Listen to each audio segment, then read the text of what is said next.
Hi everyone, welcome back to the channel. So today's topic is metric representation of graph and graph को हम किस तरीके से matrix के फॉर्मेट में रिप्रेजेंट करते हैं, this is what we are going to discuss. जिसमें सबसे पहले टाइप ऑफ हमारी जो मैट्रिक्स है वो आ जाती है जो कि होती है एडजेसेंसी मैट्रिक्स. अब एडजेसेंसी मैट्रिक्स क्या होती है?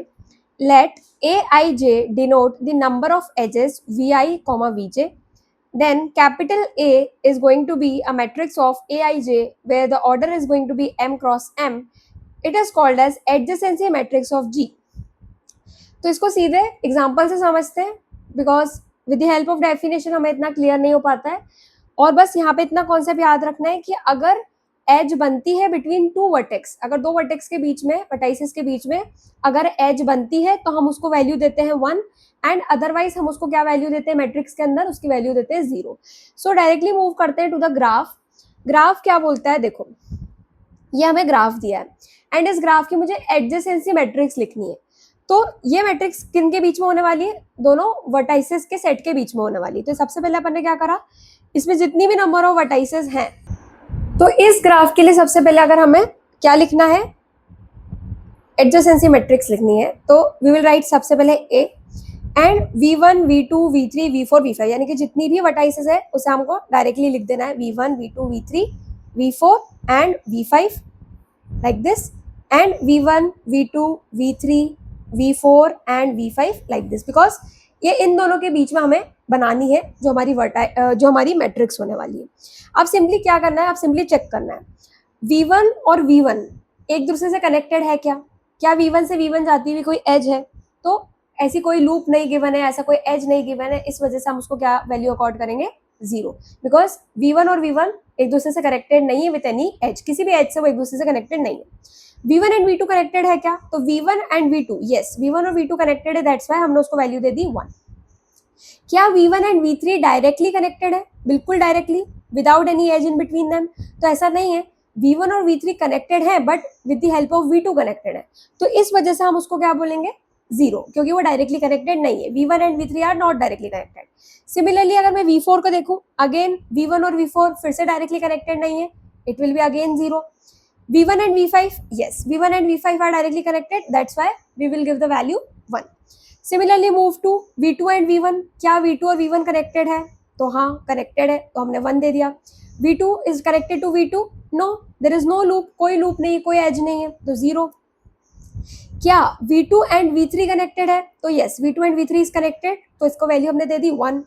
Next we have v2 is connected to v4. क्या v2 और v4 connected है? It is again 1. Then v2 is connected to v5? no, 0. Direct connections देखना है. v3 से कनेक्टेड है क्या? अब देखो v3 एंड v1, क्या v3 एंड v1 कनेक्टेड है? नहीं है. Similarly v3 and v2 is connected, तो yes v3 is connected to v3? no. Similarly v3 and v4 directly connected है, तो यस इसको अपन 1 वैल्यू दे देंगे. And v3 and v5 again it is going to be 0. अब v4 इसको और इजी तरीके से समझे तो ऐसे बोल सकते हैं कि v4 को देखो वो डायरेक्टली किस किस से कनेक्टेड है. So we can see here कि v4 जो है वो कनेक्टेड है v5 से, v2 से, v3 से. तो इसलिए अपन डायरेक्टली यहाँ पे देखो कि v2 में 1 लिख दो, v3 में 1 लिख दो एंड v5 वाले में 1 लिख दो, तो रेस्ट तो 0 ही हो जाएंगे, तो डायरेक्टली 0 हम लिख देंगे, तो हमें 1 to 1 चेक नहीं करना पड़ेगा. सिमिलरली अब v5 को देखो, v5 किससे कनेक्टेड है? सिर्फ v1 से और v4, तो इसलिए हमने v1 और सिर्फ v4 पे 1 लिख दिया एंड रेस्ट ऑल वर 0, सारे के सारे क्या हो जाएंगे? 0 हो जाएंगे. सो इस तरीके से हमें क्या बनानी है, इस तरीके से हमारी एडजेसेंसी मैट्रिक्स बनती है. एंड हमेशा ध्यान रखना है एडजेसेंसी मैट्रिक्स वर्टाइसेस के बीच में बनती है. इधर भी वर्टाइसेस होती है, यानी कि रोज के साइड पे वर्टाइसेस है एंड कॉलम्स के साइड पे वर्टाइसेस है. ऑर्डर क्या है इसका?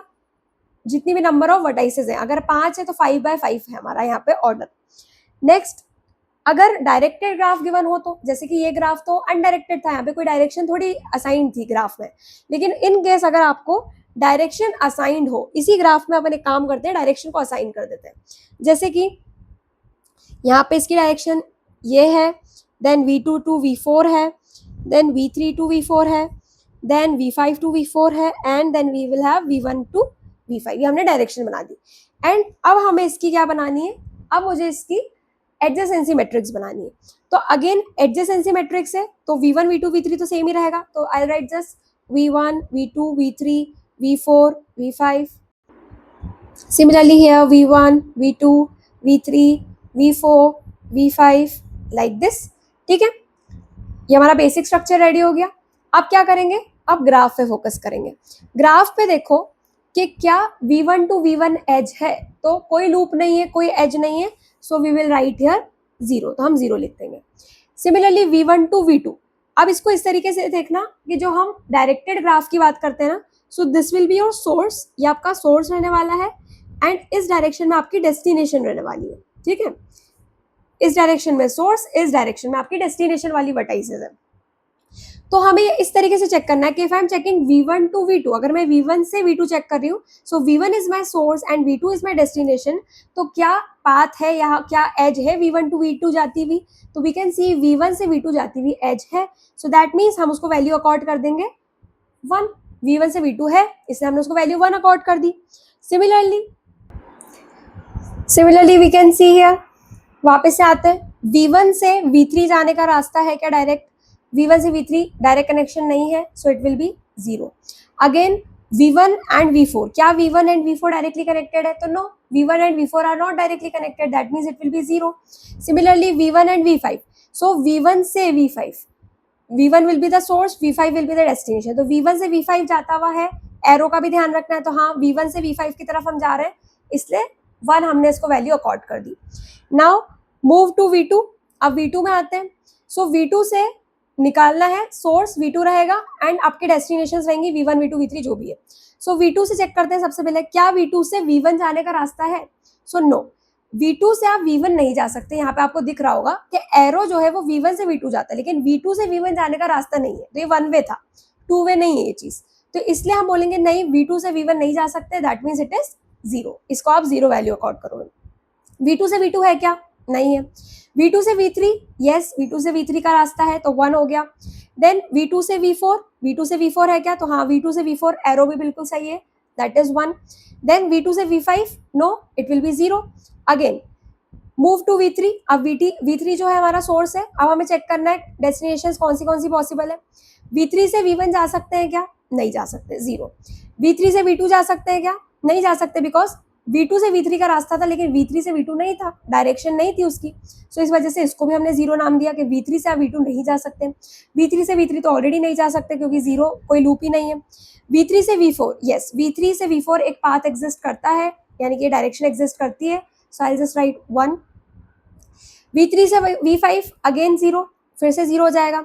देन v4 पे आ जाते हैं, v4 से देखो, v4 से तो रास्ते ही नहीं निकल रहे हैं, अगर आप ध्यान से देखोगे तो v4 पे सारी इनकमिंग एजेस है, आउटगोइंग एज है ही नहीं कोई सी भी, तो इसका मतलब क्या हुआ, इसका मतलब हुआ क्या, v4 से v1 नहीं जा सकते, v4 से आप v2 भी नहीं जा सकते, v4 से आप v3 भी नहीं जा सकते, v4 से आप v4 भी नहीं जा सकते, एंड v4 से आप v5 भी नहीं जा सकते, बिकॉज वो तो सिर्फ एक डेस्टिनेशन है सबके लिए, और वो सोर्स बन ही नहीं पा रहा है, उसका तो निकालने का रास्ता ही नहीं है। नेक्स्ट लास्टली v5 को चेक करते हैं, क्या हम v5 से v1 जा सकते हैं, सो हम v5 से v1 नहीं जा सकते, बिकॉज एरो इस डायरेक्शन में है, यानी कि ओनली v1 से v5 जाया जा सकता है, v5 से v1 नहीं जा सकते, और अगर v5 से v1 नहीं जा सकते इसका मतलब 0। देन v5 से v2 again 0, no direct connection, v5 to v3 no direct connection 0, and v5 to v4, yes v5 to v4 present है, इसलिए 1 इसको वैल्यू देंगे, and v5 to v5 it again going to be 0. So in this way we write the adjacency matrix of a given directed graph. तो directed graph में direction का बहुत ध्यान रखना है, और इस साइड आता है हमारा सोर्स, इस साइड आते हैं हमारे destinations, that's it. So this is the solution, यहाँ पे सोल्यूशन लिखा हुआ है source and destination. So check direct connection and give 1 if edge exist. Simple सा टिप यहाँ पे आपके लिए है कि आपको सिर्फ चेक करना है, एंड अगर डायरेक्ट कनेक्शन निकलता है दो वर्टाइसेस के बीच में तो आप उसको 1 वैल्यू दे देना, एंड अदरवाइज उसको आप 0 वैल्यू देना, जो हमने अभी तक डिस्कस किया वही हमने यहाँ पे लिखा है। And keep sources and destination in mind, जब भी आप डायरेक्टेड ग्राफ के साथ काम करते हो और एडजेसेंसी मैट्रिक्स लिखते हो तो सोर्स और डेस्टिनेशन के कॉन्सेप्ट को मत समझना, मतलब बिल्कुल भूलना ही नहीं उस चीज को, तो और एरोस का ध्यान रखना है। नाउ सी दिस अगेन, एक एग्जांपल है और ये भी नॉर्मल ग्राफ दिया, कोई डायरेक्टेड ग्राफ नहीं, अनडायरेक्टेड ग्राफ है। तो अगेन अगर इसका हम मैट्रिक्स बनाते हैं तो कैसे बनेगी, v1 v2 v3 v4 v5 इस डायरेक्शन में भी और इधर भी। फिर हमने हमारी मैट्रिक्स को ड्रॉ किया। नाउ आप सिंपली यहाँ पे देखो कि v1 से v1 जाने का रास्ता है क्या, नहीं है तो जीरो। v1 से v2, v1 and v2 connected है, yes v1 and v2 are connected, तो उसको 1 दिया value. Then v1 and v3 direct connection नहीं है इसलिए जीरो। v1 से v4 no direct connection, then zero. v1 to v5 क्या डायरेक्शन है, v1 टू v5 के बीच में एज है, हाँ है, बिल्कुल है, डायरेक्ट एज है। लेकिन यहाँ पे मेन कॉन्सेप्ट ये है कि यहाँ पे तो तीन एजेस है, तीन तरीके हैं v1 से v5 के लिए, तो इसलिए हमने यहाँ पे क्या लिखा, 3 पाथ्स अवेलेबल, यहाँ पे 3 लिखा, मैट्रिक्स में आपको 3 लिखना पड़ेगा। फिर यानी कि जितनी नंबर ऑफ एजेस रहेंगी वो आप यहाँ पे मेंशन करोगे इनसाइड द मैट्रिक्स। बस यही कॉन्सेप्ट आपको बताना था with the help of this graph. And rest of all आप सारे को चेक करके बना सकते हो, v2 को v3 को। एंड डायरेक्शन का मैटर ही नहीं है यहाँ पे, तो आपको डायरेक्टली ये देखना है कि दो वर्टेक्स एक दूसरे से डायरेक्टली कनेक्टेड है या नहीं है, और अगर डायरेक्टली कनेक्टेड है तो कितनी एजेस कनेक्टेड है। अगर 3 एजेस कनेक्टेड थी तो हमने यहाँ पे 3 वैल्यू को लिख दिया।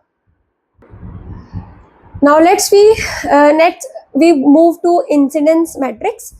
अब इंसिडेंस मैट्रिक्स क्या है, matrix that shows which vertexes are connected to which edge in the graph. यानी कि बस इतना डिफरेंस है कि जो हमने एडजेसेंसी मैट्रिक्स पढ़ी ना, वो दोनों ही तरफ क्या था, दोनों ही तरफ हमारी वर्टाइसेस होती थी। इधर भी हम रोज को भी वर्टाइसेस बनाते थे, कॉलम्स को भी हम वर्टाइसेस बनाते थे। लेकिन इंसिडेंस में ऐसा नहीं करना है। इंसिडेंस में जो आपकी मैट्रिक्स तैयार होगी वहां पे आपको सिंपली 1 0 2 ये सारी एंट्रीज होगी। अगर इंसिडेंट है तो 1, इंसिडेंट नहीं है तो 0।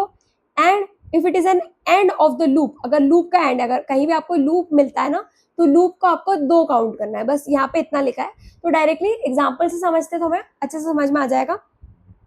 सो दिस इज अ ग्राफ, आपको एक ग्राफ गिवन है और इस ग्राफ की आपको क्या लिखनी है, इंसिडेंस मैट्रिक्स लिखनी है।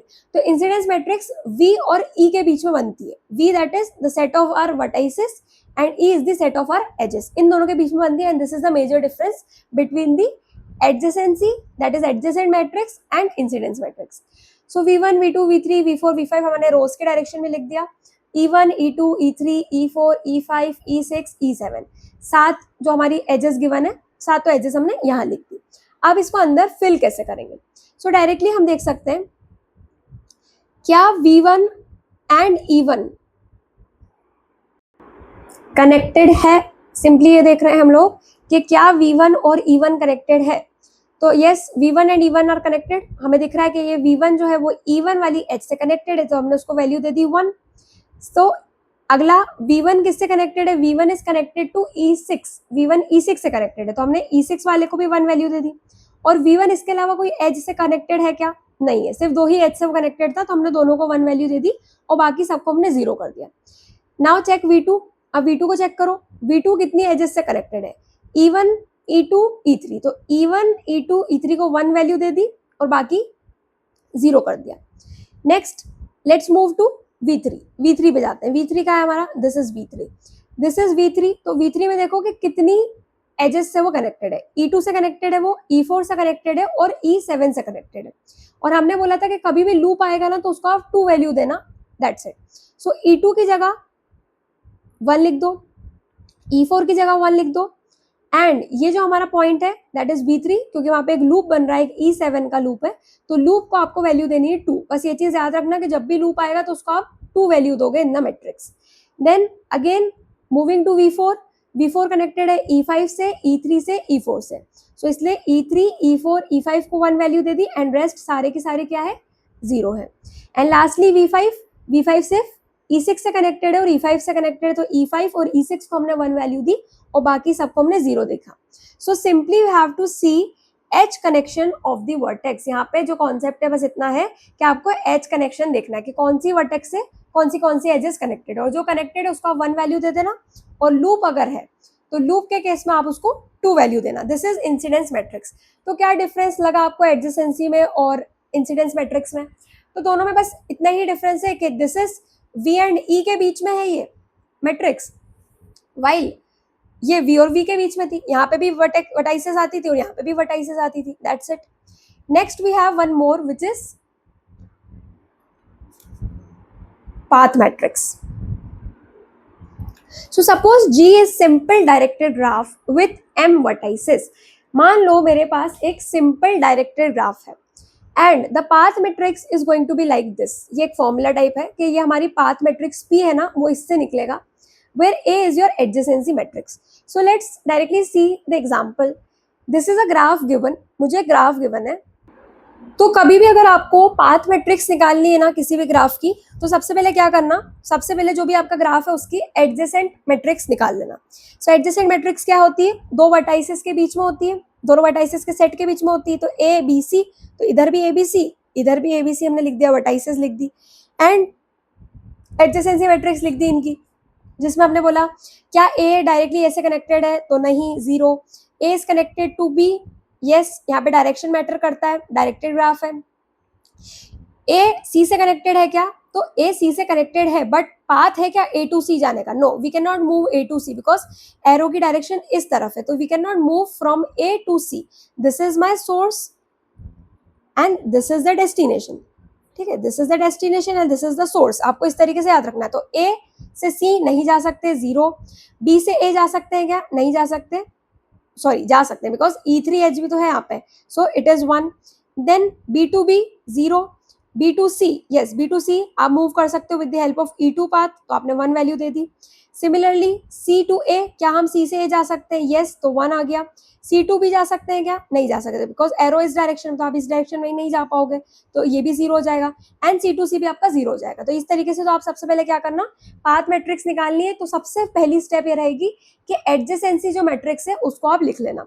अब एक बार ग्राफ के एडजेसेंसी मैट्रिक्स हमने लिख ली, now you have to calculate the path matrix, जिसका फॉर्मूला ये होता है कि आपको a plus A square plus A cube ऐसे अप टू कब तक करना होता है, up to A raise to the power m तक करना होता है. अकॉर्डिंग टू दिस फॉर्मूला, ये फॉर्मूला होता है जिसमें आपको एडजेसेंसी मैट्रिक्स को इतनी बार जोड़ना है जितनी बार m की वैल्यू, m क्या रहेगा हमारा, m is going to be the number of vertices, कितनी नंबर ऑफ वर्टाइसेस हैं इन द गिवन ग्राफ. आपका जो ग्राफ है ना गिवन, उसमें कितनी वर्टाइसेस हैं, तो I can see here it के 3 वर्टाइसेस हैं, तो ए रेज़ टू द पावर 3 तक आपको ऐड करना है, इसका मतलब ये निकलता है. तो देखो यहाँ पे a plus A square plus A cube, क्योंकि ए रेज़ टू द पावर 3 तक हमें ऐड करना था, तो हमने ये हमारा फॉर्मूला रेडी हो गया. तो अब क्या करेंगे, ए स्क्वायर की वैल्यू निकाल लेंगे, और ये नॉर्मल मैट्रिक्स मल्टीप्लीकेशन से आपकी निकलेगी, क्योंकि इस ए को आप फिर से ए के साथ मल्टीप्लाई करोगे तो you will get this. Similarly A cube की वैल्यू निकालेंगे विच विल बी दिस, अभी हम कैलकुलेट नहीं कर रहे, एंड डायरेक्टली पुट करो, इसको रख दो ले जाके इनटू दी फॉर्मूला, फॉर्मूला में ले जाके रख दो. तो a plus A square and A cube, जब आप इन तीनों को जोड़ दोगे ना, इन तीनों मैट्रिसेस को जोड़ दोगे, तो यू विल गेट दिस. और आपको जो वैल्यू मिलेगी ना, वो 2 3 ऐसे कोई भी नॉन जीरो और जीरो एलिमेंट्स इसके अंदर हो सकते हैं. तो अगर आपको नॉन जीरो नंबर्स मिलते हैं, अगर अंदर सेल्स के अंदर आपको नॉन जीरो नंबर्स मिलते हैं, तो नॉन जीरो वालों को आपको 1 में कन्वर्ट करना है, एंड जीरो होगा तो उसको जीरो रहने देना है. तो 2 है, तो 2 is non zero, it is not zero, zero नहीं है, तो इसका मतलब इसको 1 में कन्वर्ट कर दो, इसे भी 1 में कन्वर्ट कर दो, इसे भी 1 में कन्वर्ट कर दो, इसे भी, एंड क्योंकि सारे ही नॉन जीरो नंबर्स हैं इसके अंदर, तो इसलिए सभी को हमने 1 से चेंज कर दिया या 1 में उसको कन्वर्ट कर दिया. और अगर यहाँ पे कोई भी एक एलिमेंट जीरो होता ना, तो हम उसको एज इट इज जीरो ही रहने देते हैं. So in this way the path matrix is calculated P. इस तरीके से आपकी P matrix, that is path matrix, is calculated. तो इस तरीके से हमारी मैट्रिक्स कैलकुलेट हो जाती है. तो यहाँ पे हमारा जो मैट्रिक्स का कॉन्सेप्ट है, किसमें हम ग्राफ को किस तरीके से रिप्रेजेंट करते हैं, वो कम्प्लीटली कवर हो जाता है. एंड तीनों टाइप की जो हमारी मैट्रिसेस है उसको हमने यहाँ पे डिस्कस कर लिया है. So I hope this lecture was useful. Thanks for watching.